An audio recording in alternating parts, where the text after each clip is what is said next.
Hello అండి, నేను doctor Jaganmohan Varkala, consultant neonatologist at Paramita women and children's hospitals, Hyderabad. So one of the common concern, పుట్టిన పిల్లల్లో మా పాప కంట్లో నుంచి నీరు కారుతుంది డాక్టర్ గారు, ఏమైనా ఇబ్బందా?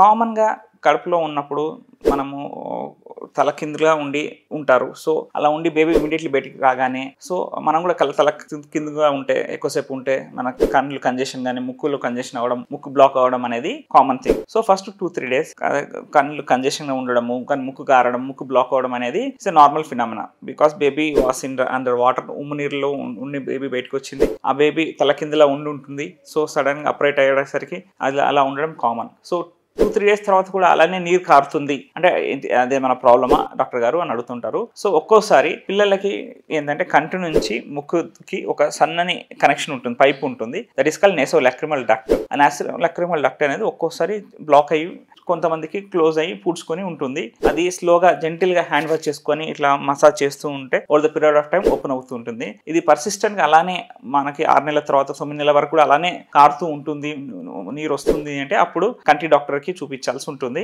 నేసోలాక్రిమల్ డక్ట్ అప్పుడు వాళ్ళు ఇంటర్వ్యూన్ అయ్యి ఓపెన్ చేస్తారు చిన్న సర్జరీతో. అలానే కాకుండా ఏమన్నా ఇన్ఫెక్షన్ లాగా వచ్చి, చీము లాగా వచ్చి అతుకుపోతుంది అంటే జెంటిల్గా కాటన్తో గాజ్ పీస్తో క్లీన్ చేసేసి ఐ డ్రాప్స్ వేయాల్సి ఉంటుంది. ఒక్కోసారి నార్మల్ డెలివరీ టైంలో ఆప్థాల్మియా నియోనేటారం అంటారు. తల్లి గర్భాశయం నుంచి ముఖద్వారం నుంచి కిందికి వచ్చేటప్పుడు అక్కడ ఉండే ఇన్ఫెక్షన్ ఏమైనా కంట్లోకి వెళ్ళి ఒక్కోసారి ఇన్ఫెక్షన్ వచ్చే రిస్క్ ఉంటుంది. రొటీన్గా కానీ కాజల్ పెట్టడం కానీ, ఏమన్నా కంట్లో చుక్కలు వేయడం కానీ చేయకూడదు. బట్ ఏమైనా రియల్ ఇన్ఫెక్షన్ ఉంది అంటే ఆ ఇన్ఫెక్షన్ కూడా కంటి లోపల మన స్క్లీరా అంటారు, ఆ పొర తెల్లటి పాప ఉంటుంది, అది కూడా రెడ్ అయినప్పుడు మాత్రమే మనం యాంటీబయాటిక్ ఐ డ్రాప్స్ వేయాల్సి ఉంటుంది. లేకపోతే సెలైన్ డ్రాప్స్తో క్లీన్ చేస్తే సరిపోతుంటుంది.